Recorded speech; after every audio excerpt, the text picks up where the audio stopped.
शाख्स, हमारी पंजाबियों में एक कहावत है, अखां गईयां जहान गया, दंद गए थे स्वाद गया। गुड ओरल हेल्थ ना तो सिर्फ आपको स्वादिष्ट खाना खाने में और खूबसूरत दिखने में मदद करती है, बट आपकी ओवरऑल हेल्थ को भी बहुत बड़ा इम्पैक्ट डालती है। सही बात।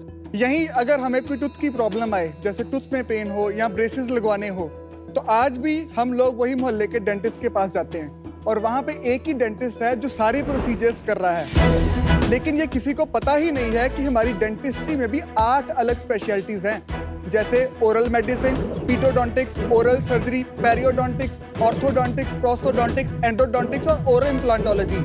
लेकिन ये मार्केट इतनी अनऑर्गेनाइज्ड है कि कोई एक प्रोसीजर 10,000 में कर रहा है और वही कोई प्रोसीजर 2,000 में भी कर देता है। तो कहाँ से मिलेगा ऑनेस्ट और स्टैंडर्डाइज्ड डेंटल हेल्थ केयर? सत श्री अकाल शाख्स, गुरु रामदास जी की नगरी अमृतसर से मैं हूँ डॉक्टर बिक्रमजीत सिंह और मेरे साथ है Singh dental care. Singh dental care एक सुपर स्पेशलिटी चेन है डेंटल क्लिनिक्स की, जहाँ पे हम पेशेंट्स को standardised dental health care provide करते हैं at affordable prices by specialised dentist with full transparency. यानी कि सिंह डेंटल केयर में रूट कनाल करता है रूट कनाल स्पेशलिस्ट, इम्प्लांट्स लगाता है इम्प्लांट स्पेशलिस्ट, ब्रेसेस लगाता है braces specialist, all under one roof. लेकिन शाख्स, 10 साल पहले तक मैं भी यही काम करता था, अकेला ही सारे प्रोसीजर्स करता था, अपन ही भगवान है टाइप्स। लेकिन 2 साल पहले मुझे रियलाइज हुआ कि अगर हमें स्टैंडर्डाइज्ड डेंटल केयर प्रोवाइड करना है और मासेस तक पहुंचना है, तो हमें एक state of the art facility बनानी होगी। तो इसलिए आज हमारे पास 3 क्लिनिक्स हैं और 12 डॉक्टर्स की टीम है, and we want to spread our wings to 100 clinics in next 5 years। और उसके लिए मेरी आस्क है 1 करोड़ रुपए in exchange of 5% of the equity. तो शाख्स, सिंह डेंटल केयर में जो जी आवे सो राजी जावे, मतलब आओ भी और मुस्कुराओ भी। Thank you. क्या बात है, क्या बात है, क्या बात है। Welcome to Singh tank. Thank you. Shark tank. आप भी सिंह, मैं भी सिंह। अरे थैंक यू सो मच। आप डेंटिस्ट्री की लाइन में कैसे गए? और एक और बात बताइए, मुंबई में तो डेंटिस्ट्री बहुत महंगी पड़ती है, इतना महंगा क्यों होता है ये? तो सबसे पहले मैं आप सभी को ग्रेटफुल हूँ बहुत ज्यादा। जितना मैंने शार्क टैंक से सीखा है ना, I think that was the trigger point जिसने मेरे को पुश किया कि आई शुड थिंक बियॉन्ड। अरे वाह। आपकी बुक आई थी शार्क टैंक पे फाउंडर्स की, हाँ जी। वो मैंने 3-4 बार पढ़ी है, नोट्स बना के। अब बिट्टा क्या है, पैट क्या है, वहीं से सीखा है। अच्छा। And I am really grateful. यहाँ तक पहुँच गए हैं तो वाहिगुरु आगे भी लाई जाएगा। Coming back to the question, I born and brought up in Amritsar only, और मिडिल क्लास फैमिली से बिलोंग करता हूँ। और मेरे पेरेंट्स चाहते थे कि एक बेटा डॉक्टर बने और एक इंजीनियर। तो me being good and studies I was forced to go into medical. लेकिन मैंने फर्स्ट ईयर अटेम्प्ट किया, मेरे को एमबीबीएस नहीं मिला। सेकंड ईयर अटेम्प्ट किया तो मैं सिर्फ एक रैंक से रह गया। भगवान का मान के कि चलो उसकी मर्जी है, तो I entered into BDS. BDS किधर किया? अमृतसर में श्री गुरु रामदास डेंटल कॉलेज है। ग्रेजुएशन के 6 महीने बाद ही मैंने अपना पहला क्लिनिक ओपन कर लिया था। ये कौन से साल की बात है? ये सर 2013 की। ओके। और 4 महीने बाद मैंने दूसरा क्लिनिक भी ओपन कर लिया। 2015-16 में मेरा सेकंड क्लिनिक इतना अच्छा चलने लग गया, I was not able to manage both the clinics at the same time, तो मैंने पहला क्लिनिक बंद कर दिया। ऐसा 2022 तक चलता रहा। तो one of my patient from UK, उसने मेरे से काम करवाया था। He said you are such a good doctor, how many patients you are treating in a year? तो मैंने बोला hardly 1000 patients in a year. तो he said why not 5000, why not 10000 patient? तो I can not do that because single handedly मैं कैसे करूंगा? और ये बहुत बड़ा ब्लॉक डॉक्टर्स में रहता है कि पेशेंट तो मेरे पास ही आएगा ना, वो दूसरे के पास कैसे ही जाएगा? लेकिन तब मैंने रियलाइज किया कि अगर ऐसा होता तो मेदांता हॉस्पिटल कैसे स्केल अप करता। फिर अपने डेंटिस्ट्री में भी क्लोव ने भी ये 2012 में स्टार्ट हुआ था, उसके 500 क्लिनिक्स हैं अभी।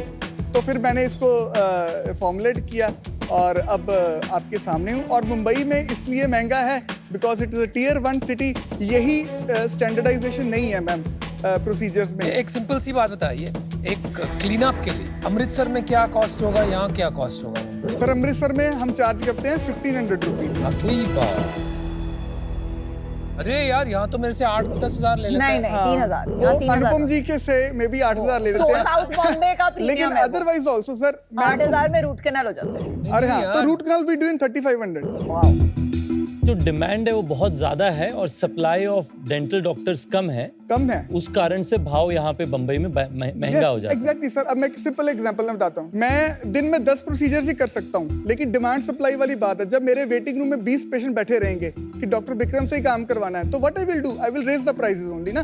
सो that is the only thing. जो डॉक्टर अच्छा होता है उसको लगता है कि मैं स्केल नहीं कर सकता, वो अपने प्राइस बढ़ाई जा रहा है। अच्छा डॉक्टर विक्रम, आपका क्या विजन है? क्या एक और क्लोव बनाना चाहते हैं या क्या करना चाहते हैं? जी सर, हम क्लोव से भी बेटर बनेंगे। कैसे? Being a professional inside I know कि क्लोव में क्या मिसिंग है।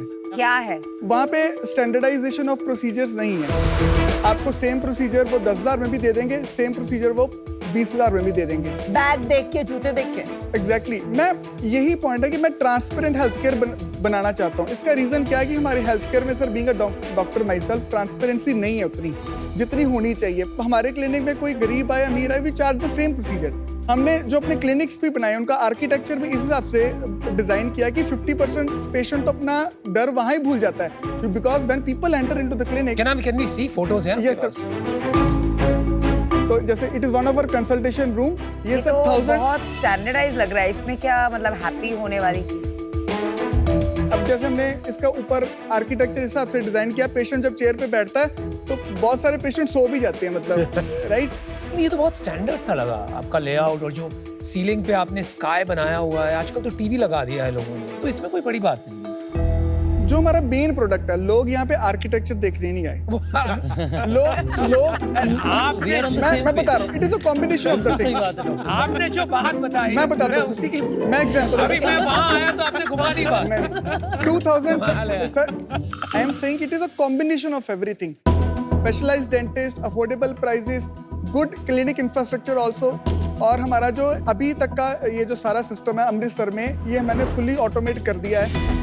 We all set to grow। अभी हम किसी दूसरे शहर में ओपन करने का प्लान भी कर रहे हैं कि वहाँ पे bunch of 3 clinics simultaneously open करूंगे। कहाँ पर? सर इधर लुधियाना और मोहाली। कितने पेशेंट्स को आप एक समय में ट्रीट कर सकते हैं या प्रोसीजर्स कर सकते हैं? हमारे जो क्लिनिक्स हैं ये 2 चेयर क्लिनिक्स हैं। एक क्लिनिक जो मेरा सबसे पुराना था वो मैंने रिसेंटली हमने अपग्रेड किया, वो 4 चेयर क्लिनिक्स। और क्लोव का कितना होता है? इतना ही है सर। क्या आपके प्राइसेस उनसे कम होंगे?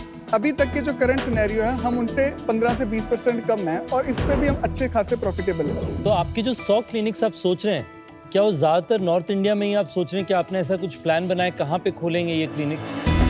पहले 3 साल में हम जैसे पंजाब के बड़े शहरों को कवर करेंगे, देन दिल्ली एनसीआर से बड़े शहर क्या मतलब है आपका? जैसे टियर 2 सिटीज, लुधियाना, पटियाला, उस सेगमेंट। सर एक चीज और है, व्हाई आई एम सेइंग कि टियर 2 सिटी। देखो जो डेंटल क्लिनिक का बिजनेस है ना, इसमें इंश्योरेंस अभी इन्वॉल्व नहीं है, तो बहुत बड़ा रेवेन्यू जनरेटिंग बिजनेस नहीं है। तो एक क्लिनिक जो है ना वो 8 स्पेशलिटी अनुपम जी अफोर्ड कर नहीं सकता, राइट। तो ये बंच ऑफ 3 क्लिनिक्स सारे स्पेशलिस्ट को ऑन रोल अफोर्ड कर पाते हैं। तो ये सारे स्पेशलिस्ट आपके रोल पे हैं? Yes sir. लेकिन मैंने जो देखा है, जब आप स्टैंडर्डाइज करके इनको एम्प्लॉय रोल पे लाते हैं, एक फिक्स्ड कॉस्ट बन जाता है। बट ये जो स्टैंड लोन प्रैक्टिसेस है जिसमें मैं जाता हूँ, वहां पर doctor is the main guy और फिर ये कंसल्टेंट्स होते हैं। ट्यूसडे को एक आता है, वेडनेसडे को एक आता है, थर्सडे, तो उस हिसाब से लोग जाते हैं, which is okay I feel. तो how is this better than the standalone clinic? तो मेडिकल फील्ड में it is not 2 into 2 is 4 always. हम कोई भी अप्रोच कर सकते हैं डिपेंडिंग ऑन द स्पेशलिटी। जैसे मान लो कोई 60-year-old फीमेल है, उसको दांत लगवाने हैं, तो हमारा endodontist, root canal specialist, implant specialist, crown specialist, तीनों बैठ के जॉइंटली कॉल लेते हैं what is good for the patient. On roll doctors से हम सही कॉल ले सकते हैं, पॉइंट नंबर 1। पॉइंट नंबर 2, जब हम डॉक्टर्स को कंसल्टेशन पे बुलाते हैं नमिता जी, तो वो 50, 60 up to 70% of the chunk भी ले जाते हैं। सेकेंडली, जब कंसल्टेंट आते हैं वो ऑर्गेनाइजेशन की ईथोस के साथ भी बहुत बार मैच नहीं करते। तो ये 8 स्पेशलिस्ट जो हैं, ये 3 क्लिनिक के बीच में रोटेट करते हैं। जी मैम। कैपेक्स क्या लगता है पर क्लिनिक में? 35 लाख सर पर मंथ। कितना प्रॉफिट आप एक क्लिनिक से कर लेते हैं 6-9 महीना होने के बाद? मैं बंच का ही बताता हूँ आपको। तो जैसे पिछले साल हमारा 90 लाख था, इस साल हमारा अभी तक 1 करोड़ 10 लाख तक हमने टच कर लिया पिछले मंथ तक। फुल ईयर कितना कर लेंगे? 2 करोड़ 10 लाख के राउंड क्लोज करेंगे। और अभी इट इज जस्ट 1.5 साल of the starting of the business. आपका EBITDA बता देंगे कि पिछले साल का कितना था और इस साल का क्या लग रहा है डॉक्टर साहब? पिछले साल 90 लाख में हमने 11 लाख रुपए का प्रॉफिट किया था। अभी इस साल तक हमारा जो EBITDA है it is 45% excluding my salary, right. अगर मैं इसको सैलरी, अगर मान लो आज ही मेरी प्राइवेट लिमिटेड में सैलरी डाल दूं भी अपनी डिसेंट, तो ये 30% पे आता है। आप अभी महीने का कुछ 15-16 लाख कर रहे हैं, उसमें 8 स्पेशलिटी के डॉक्टर, ट्रीटमेंट काउंसलर, इन सबकी सैलरीज मिला के 30% EBITDA निकालना तो इम्पॉसिबल है। कुछ नंबर्स नहीं एडअप हो रहे हैं। अभी जैसे हमारे जो ओरल सर्जरी केस है, राइट, न्यू पेशेंट्स हम टारगेट करते हैं कि 1 महीने में न्यू पेशेंट्स कितना फ्लो बढ़ रहा है, तो अभी है वो 250, 230, 40। तो सर्जरी के केस 7 डेज लाइंड अप नहीं है, तो अभी के लिए हम डॉक्टर्स को ट्वाइस इन अ वीक के लिए ऑनबोर्ड कर रहे हैं। तो आपने जो शुरू में बताया था कि हमारा सबसे इम्पोर्टेंट वो है कि हमारे पेरोल डॉक्टर्स हैं, जी मैम, वो अभी आपका नहीं हो रहा है, अभी आप पार्ट टाइम ही कर रहे हैं। नहीं मैम, वो है हमारे पास पेरोल बेसिस पे ही है, लेकिन I have had them for let's say 2 days in a week, 3 days in a week. उसको पेरोल नहीं कहते, राइट? बिकॉज अगर आपके 2 days a week, 3 days a week is not employment, it is again consulting। मतलब उसमें मैं अपना profit cut नहीं दे रहा, क्योंकि आपके 35 लाख लगता है क्लिनिक बनाने में, तो 3 क्लिनिक का 1.25 करोड़ हो गया। आप ये जो अभी इनको पूरी सैलरी नहीं दे रहे, उनको पार्ट टाइम एटसेट्रा पे दे रहे हैं, उसके बाद भी आपका पे बैक आपके एबिटा के बेस पे 2-3 साल लग रहा है। तो ये 100 तक जब स्केल करना तो बहुत मुश्किल हो जाएगा, बिकॉज ये बहुत लंबा पे बैक है, and this is also where आपकी खुद की प्रेजेंस है। तो बाकी मोहाली में, लुधियाना में तो और भी लंबा लगेगा, 6-6 साल लग जाएगा। मैम अभी बिजनेस को एक्चुअल में ऑपरेट करते 1.5 साल हुआ है, राइट? मैं तो पहले सारी SOPC डिजाइन कर रहा था। हुआ नहीं है ना आपका पे बैक? जी मैम। तो अभी होते होते आपके अमृतसर के क्लस्टर का पे बैक होने में आपको 1.5-2 साल और लगेंगे। How do you calculate? क्योंकि तो बहुत सिंपल है ना, 15 लाख रुपए वो कमा रहे हैं, 35% कैपेसिटी यूटिलाइजेशन है ना, थोड़ी सी अभी। आई नो, पर कैपेसिटी यूटिलाइजेशन भी बॉटलनेक है। बॉटलनेक तो आपका वही होगा ना कि आप लुधियाना खोलेंगे, मोहाली खोलेंगे, वो भी पहले 15% पे जाएगा, फिर अगले साल 30%, फिर 40%, 50-60 तक आने में उसको भी 4-5 साल लगेंगे। ऐसे नहीं होएगा, हमारा लॉन्च प्लान होएगा प्रॉपर। अगर हम किसी शहर में क्लिनिक लॉन्च कर रहे हैं तो एक प्रॉपर लॉन्च प्लान के साथ करेंगे कि पहले दिन हमारे क्लिनिक्स कैसे भरेंगे। लॉन्च प्लान करेंगे, उसके लिए मार्केटिंग करनी पड़ेगी, तो एबिटा कम हो जाएगा। तो घूम फिर के तो 3-4 साल से पहले आपका एक क्लस्टर नहीं रिकवर करेगा आपको। मैम हमारी 13-14 महीनों में ही हो रही है, कंसिडरिंग एक पेशेंट एवरेज 8,000 की कॉस्ट आपको 18 महीने हो गए, अभी तक नहीं हुई ना अमृतसर में। मॉडल हमारा अभी ही तो जस्ट फाइनल हुआ है, it was in the process. हमने 120 पेशेंट विनीता जी लेके आने अपनी क्लिनिक पे, जिससे हमारा 10 लाख का रेवेन्यू पर क्लिनिक कर देगा। अभी हमने रिसेंटली 2 महीने 20-20 हज़ार रुपया अपनी डिजिटल मार्केटिंग पे स्पेंड करना शुरू किया है, और उससे हमें 15-16% पेशेंट आने शुरू हो गए हैं। हमने अभी टेस्ट ट्राई के लिए एक family dental care plan launch किया कि 499 रुपीज़ में हम 8,000 रुपीज़ की सर्विसेज देंगे, 2 स्केलिंग्स एंड पॉलिशिंग, कंसल्टेशन, एक्सरेज। आप मानोगे मैंने 50,000 रुपये की वो प्लान भी बेचे किसी एग्जीबिशन में, और जस्ट 50,000 के प्लान बेचने में हमें 5 लाख का रेवेन्यू आ गया। आपके लीज का टेनर कितना है? सर जैसे 9 इयर्स मिनिमम, एक के साथ तो 15 साल की भी करी हुई है। तो 2 9 इयर्स के और एक 15 साल की। हाँ जी। अभी बिजनेस में 2 जो चैलेंजेस है, एक 1.5 साल का समय ही हुआ है, अभी ये क्लियर नहीं है कि इसमें पेबैक पीरियड कितना है आपके क्लिनिक का। दूसरी जो ज्यादा अहम बात है वो ये है, जो पहले शहर में आप खुद बैठे दोनों हाथ दोनों पाँव से पकड़ के अच्छे से अपने कस्टमर्स और पेशेंट्स को सर्व कर रहे हैं, अपने टीम को अच्छे से मोटिवेट कर रहे हैं। जब 2 सिटी हो जाते हैं और फिर 3, 4, 5, आप सब जगह एक समय पे नहीं हो सकते, और तब पता चलता है कि इस कंपनी में ऑपरेशनल एक्सीलेंस है या नहीं। तो आज इन 2 रीजंस के लिए मैं बाहर हूँ, but really loved your energy, wish you all the best. Doctor Vikram, आज आप उस स्टेज पे नहीं पहुंचे हैं कि आपको फंडिंग रेज करनी चाहिए, बिकॉज जितने भी आंकड़े अगर आप देख लें, आज की तारीख में आपका clinic on average 5 lakh per month एक क्लिनिक कर रहा है। अब आप सोच रहे हैं कि मैं उसको 50% यूटिलाइजेशन तक ले जाऊंगा, पर डेंटिस्ट का बिजनेस 50% से ज़्यादा कभी जाता नहीं है, क्योंकि वो वीकेंड्स, वीकडेज वाला लंपी बिजनेस वाला प्रॉब्लम भी होता है। तो आई थिंक आप अभी अपना जैसे चला रहे हैं उसको थोड़े टाइम चलाइए, प्रूव कीजिए मॉडल, 1 नहीं 2-3 क्लस्टर्स में, एंड फिर ही कैपिटल रेज करने आइए। I wish you the best doctor Vikram. I am thank you. Business में थोड़े अपॉर्चुनिटीज तो है, सप्लाई ऑफ डेंटिस्ट बहुत हाई है, और लोगों के दांत खराब पे खराब होते जा रहे हैं because of bad eating habits, bad lifestyle. Opportunity है, पर एक चैलेंज जो है which is capital intensive. Scale थोड़ा ऑप्टिमम नहीं होगा till you don't get a lot of funding to take care of that upfront payment. खुद से करने गए या ये हमारे से जो 1 करोड़ मांग रहे हैं, the speed will be very slow. So I think there are lot of challenges.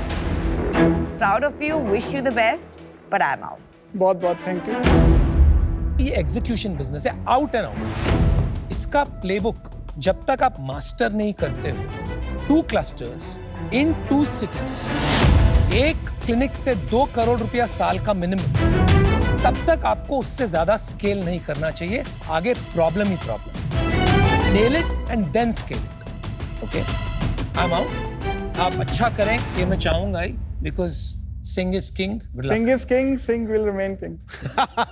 I agree with that. Yes, sir. आज हमने पेबैक की कई बार बात करी, उसको हमने किसी ना किसी तरीके से, आप एम्बिशन लीजिए 12 महीना, उसे एक सिंगल टारगेट की तरह लेकर के उसके पीछे भागना है और इंश्योर करना है कि हम अमृतसर में उसे सही तरीके से फिक्स करें, और उसके साथ साथ इंश्योर करें कि हमारी डॉक्यूमेंटेशन और प्लेबुक अच्छे से लिखें हम बाकी शहरों में जाने के लिए। आज क्योंकि मुझे लगता है कि हम वहां पे पहुंचे नहीं हैं, तो उस कारण से मैं आउट हूं। All the very best doctor. कहते हैं कि डायमंड भी जो है वो अंडर प्रेशर ही डायमंड बनता है, और हर एंटरप्रेन्योर को ग्रिट तो होना ही पड़ता है, राइट? बिल्कुल। I am not denying the feedback which I get from you, और ये एक जर्नी का पार्ट है, I hope so, right? I hope so. Thank you. Can I Sat Shri Akal. Shake a hand with you? आइए ना प्लीज, हम आते हैं आपके पास। So sweet. Thank you you Ritesh. Very likeable doctor. Thank all you. The best. Sir मैं हाथ नहीं मिलाऊंगा, मैं गले मिलूंगा आपसे। आप हमारे अमृतसर के हैं। Thank you. और आपने सही बात बोली, एग्जीक्यूशन लगे रहिए, एग्जीक्यूशन से ही सारा होगा। शुक्रिया, थैंक यू गाइस। अगर मेरा गोल चेक लेना होता तो मैं तो बहुत खुश होता, अगर नहीं मिलता तो मैं उदास भी होता। तो मेरा गोल वो नहीं है, मेरा गोल है 100 क्लिनिक ओपन करना, एक ट्रांसपेरेंट डेंटल केयर प्रोवाइड करना है इंडिया को अफोर्डेबल प्राइसेस पे। तो वो गोल तो स्टिल वही है, ये तो प्रोसेस है। मैं भाग रहा हूँ, गिरा हूँ, लेकिन उठ भी तो गया हूँ। तो दैट इज द थिंग।